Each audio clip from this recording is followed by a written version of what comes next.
मी आदिवासी नेता म्हणून संपूर्ण राज्याला सांगू इच्छितो की आजपर्यंत आदिवासी समाजाने किंवा जमातीने कोणत्याही जातीच्या आरक्षणमध्ये किंवा कोणाच्याही जागेवर असेल, संपत्तीवर असेल, आम्ही कधीच आक्रमण किंवा अतिक्रमण केलं नाही. हा आमचा इतिहास आहे. आमचा अनुवंशिक गुण आहे. साम्राज्यवादी वृत्ती ट्रायबलमध्ये नाही.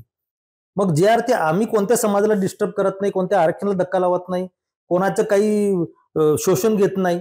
शोषण वृत्ती आमच्याकडे नाहीये. मग असा जो समाज, जो प्रस्थापित समाज आहे, बंजारा समाज, त्या समाजामध्ये आमचे मित्र पण आहेत. त्या समाजाला ऑलरेडी राज्य सरकारने 3% आरक्षण स्वतंत्रपणे दिलेलं आहे.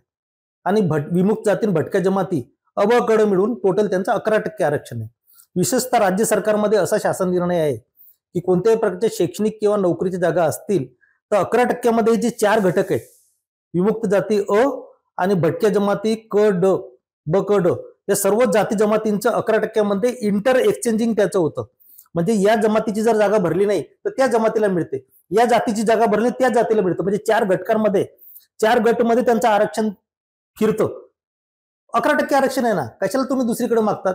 जर आमचं 7% आहे, आमच्याकडे ऑलरेडी 160-70 आमच्या जमाती आहेत टोटल, उपजमाती मिळून. आमची लिस्ट जरी 45 जमातीची असली तरी टोटल उपजमाती 150च्या आसपास आहेत. आमचे 150 जमातींना 7% आरक्षण आहे. व तुमचे फार समाज जाती कमी आहेत, तुमची लोकसंख्या किती मला काय देशील लेनदेन नाही, पण तुम्हाला 11% आरक्षण आहे ना. तुम्ही ट्रायबलची आयडेंटिटी का मागताय? माझं असं म्हणणं आहे की तुम्हाला समाज म्हणून तुमची आयडेंटिटी आहे, तुमचे सामाजिक वैशिष्ट्य, परंपरा आहे. तुम्हाला सरकारने त्या वेळेसचे आयोग, त्या वेळेसचे शासन यंत्रणेने तुम्हाला न्याय दिलेला आहे.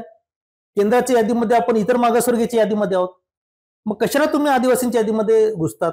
आणि विशेषतः हैदराबाद गॅजेटियरचं जे काय आधार घेतायत, मला वाटतं भारतीय राज्यघटना मुख्य आधार आहे आपला.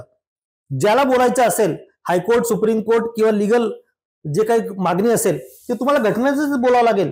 राज्याच्या वेळेस निजामाने असं केलं होतं, त्या हैदराबादने असं निर्णय दिला होता. साहेब त्याच्यामध्ये आम्हाला काही जायची गरजच नाही.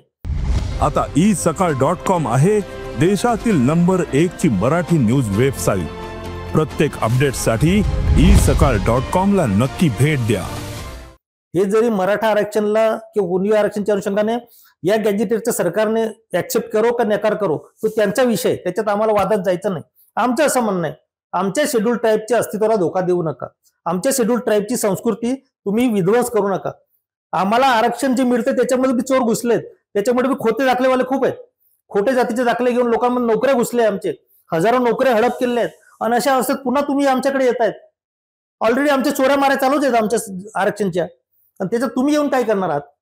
मित्रांनो, मी आपल्याला सांगू इच्छितो की तुम्ही तुमचं 3% आरक्षण, टोटल तुमचं 11% आरक्षण राज्यासाठीचं, आणि जे तुमचं ओबीसीचं आरक्षण आहे केंद्राच्या याच्यामध्ये 27% तुम्ही त्याच्यामध्ये खुशाल चांगल्यापैकी आरक्षण घ्या, चांगला अभ्यास करा, मोठे व्हा. कशाला ट्रायबलच्या मागे लागतात? आम्ही गरीब लोक आहोत, आमच्या कशाला सवलतींच्या मागे लागतात? आदिवासींचे तुम्ही पुण्य घ्या. आदिवासींचं कशाला तुम्ही अशा प्रकारे आम्ही आदिवासी आहोत, आदिवासी लावून घ्यायची काय घाई हो? कोणता बी समाज उठतो ना, आम्हाला आदिवासी जाहीर करा. कशासाठी? पण तुम्हाला नोकऱ्या पाहिजे का, शिक्षण पाहिजे का, आमच्या आमदार खासदार व्हायचं आहे का, काय व्हायचे तुम्हाला? यांचं मला ठाम आरोप आहे. ज्या जाती जमाती आदिवासीमध्ये समावेशनाची मागणी करतात ना, यांना केंद्र सरकारच्या ज्या आदिवासींच्या सवलती आहेत, केंद्र सरकारच्या मोठ्या मोठ्या नोकऱ्या आहेत, केंद्र सरकारच्या मोठ्या मोठ्या योजना आहेत, केंद्र सरकारचा जो मोठा निधी आहे त्याच्यामध्ये यांना इंटरेस्ट आहे. और राज्य सरकारमध्ये व्हीजेएनटीला जो बजेट आहे, अर्थसंकल्पाचा तरतूद आहे, ती कमी आहे. त्या समाजातल्या लोकांनी सरकारवर दबाव आणावा, सरकारकडून ते अर्थसंकल्पात तरतूद करून घ्यावी. कशाला आदिवासींचा पैसा, कशाला आदिवासींच्या अर्थसंकल्पात तुम्ही हात घालतात? तो आमच्या हक्काचा निधी आहे ना, तो आमचा घटनात्मक निधी आहे, घटनात्मक आमची तरतूद आहे, घटनात्मक योजना आहेत, त्याच्यामध्ये कशाला घुसतात? मुख्य 4च आरक्षण आहेत ना, 4च गोष्टी करतायत. एक शैक्षणिक आरक्षण, नोकरीचं आरक्षण, एक राजकीय आरक्षण आणि योजनांमधलं आरक्षण, याच्यामध्ये सवलती असतील. तुम्ही या 3-4 गोष्टी आमच्या ज्या घटनात्मक आहेत त्याच्यामध्ये तुम्ही घुसू नका, तुम्हाला काही मिळणार नाही.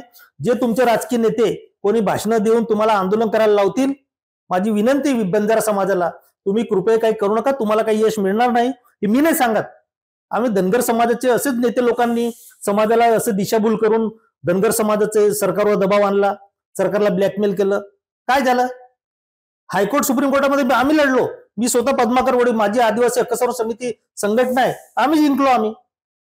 आमचे वकील, म्हणजे कायद्यामध्ये किंवा कायद्याची तरतूद असेल, आमचा अँथ्रोपॉलॉजिकल मानवशास्त्रीय दृष्ट्या जो अभ्यास असेल, वेगवेगळ्या आयोगाचा जो अभ्यास असेल, वेगवेगळ्या प्रशासकीय रिपोर्ट्स असतील, त्याच्यामध्ये इंटरेस्ट आहे.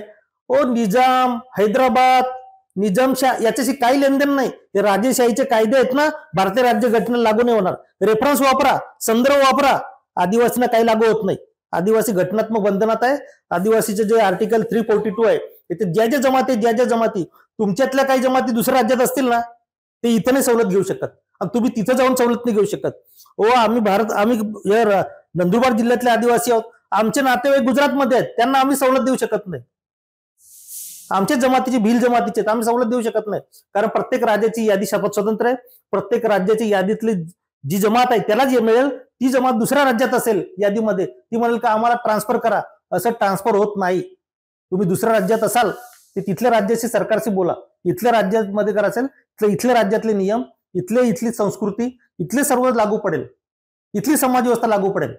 आणि म्हणून आमचं जे स्टेटस आहे ट्रायबलचं, त्याच्यात तुम्ही नादी लागू नका. तुम्ही काही क्रायटेरिया पूर्ण करत नाही, तुम्ही गुणवैशिष्ट्य पूर्ण करत नाही, आणि आमचे अँथ्रोपॉलॉजिकल मानवशास्त्रीय कोणत्याच पुरात तुम्ही बसत नाही. घटनेत पण, कायद्यात पण तुम्ही टिकू शकणार नाही. कशाला तुम्ही आंदोलन करता? हा न्यूसन्स काही गरज नाही. उपद्रव काही करू नका. सरकारकडे चांगली मागणी करा, बजेट मागा, योजना मागा. 11% तुमचं साहेब, तुम्ही अजून 10% मागून वाढून मागा ना. कशाला आमच्यामध्ये घुसतात, आमच्यावर अतिक्रमण करतात? आमचा आदिवासींचा इतिहास आहे. आम्ही कधीच कोणावर अतिक्रमण केलेलं नाही. हा इथला नाही, पूर्ण जगभराचा आमचा इतिहास आहे. आणि आम्ही ट्रायबल्स नाही, भारतात नाही, पूर्ण जगातले आदिवासी आम्ही एक संघ आहोत. आणि आम्ही सवलतीसाठी, आरक्षणासाठी लढत नाही. आमच्या अस्तित्व संस्कृतीसाठी लढत आहोत. आमची संस्कृती स्वाभिमानी आहे. आमची संस्कृती नॅचरल आहे. त्याचं संरक्षण करा म्हणून आमच्या युनोने आम्हाला पाठिंबा दिला. 9 ऑगस्ट हा आमचा आदिवासी दिवस साजरा केला. युनो जर आम्हाला मान्यता देते, घटना आम्हाला मान्यता देते, तर आम्हाला आरक्षणमध्ये जे आहे आरक्षण आमचं, त्याच्यामध्ये आम्हाला समाधान आहे. आम्ही जरूर गरीब आहोत. आमचा अजून विकास झालेला नाही. आम्ही हळूहळू करू ना. तुम्ही कशाला आमच्याकडे येतात पुन्हा हे करायला, वाटेकरू व्हायला? तुमचा ऑलरेडी हिस्सा आहे, तुम्ही तो उपभोग घ्या. सरकार दबाव आणा, मोठा मोर्चा काढा दरंगे साहेबांसारखा. अजून 10 लाख मुंबईला जा, आरक्षण वाढवून मागा. कशाला आमच्याकडे येतात? काही मिळणार नाही तुम्हाला साहेब. एवढंच तुम्हाला आवाहन करायचंय. हे खास आदिवासी नेता म्हणून सांगतो. देश विदेशातील प्रत्येक घडामोडींचे लाईव्ह अपडेट मिळवण्यासाठी आता साम टीव्हीच्या सर्व सोशल मीडिया प्लॅटफॉर्मला लाईक, फॉलो आणि सबस्क्राईब करा. तसंच सर्व नोटिफिकेशनसाठी बेल आयकॉन प्रेस करायला विसरू नका.